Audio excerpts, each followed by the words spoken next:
এদিকে না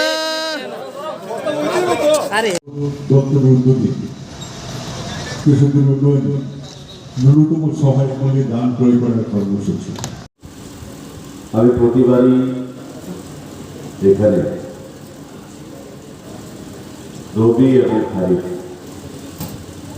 বছরে এই দুটো সিজনের ধান প্রকিউরমেন্ট করা হয়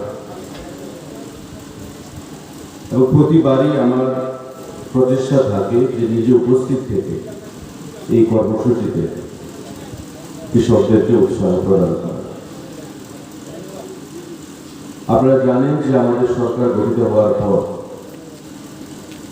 2018 সালের আগে সারা রাজ্যে এই ধরনের নিয়ম ছিল না। 18 সালে সরকার গঠিত হওয়ার পর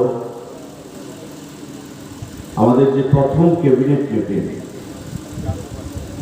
সেই প্রথম ক্যাবিনেট মিটিংয়ে সিদ্ধান্ত হয়েছিল যে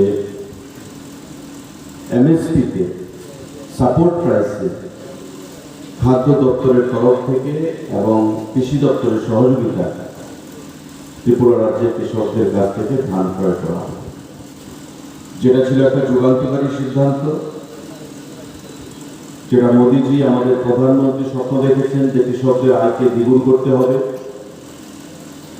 এবং তারই অঙ্গ হিসেবে প্রতি বছর দুবার কৃষকদের কাছ থেকে ধান ক্রয় করা সেই সিদ্ধান্ত আমরা গ্রহণ করি এবং ধারাবাহিকভাবে বছরে দুবার রবি এবং খারিফ সিজনে এই ধান ক্রয়ের কর্মসূচি চলে আসছে।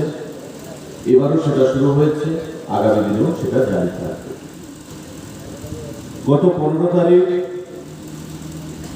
দক্ষিণ জেলার জুলাইবাড়িতে এবারকার যে সিজনের ধান ক্রয় কর্মসূচি সেটা আমরা শুরু করি। মাননীয় কৃষিমন্ত্রী ছিলেন, অন্যান্য আধিকারিকরা ছিলেন এবং এবারকার আমাদের যে ধার্যমাত্রা আমরা লক্ষ্য রেখেছি, লক্ষ্যমাত্রা সেটা হচ্ছে 15,500 মেট্রিক টন।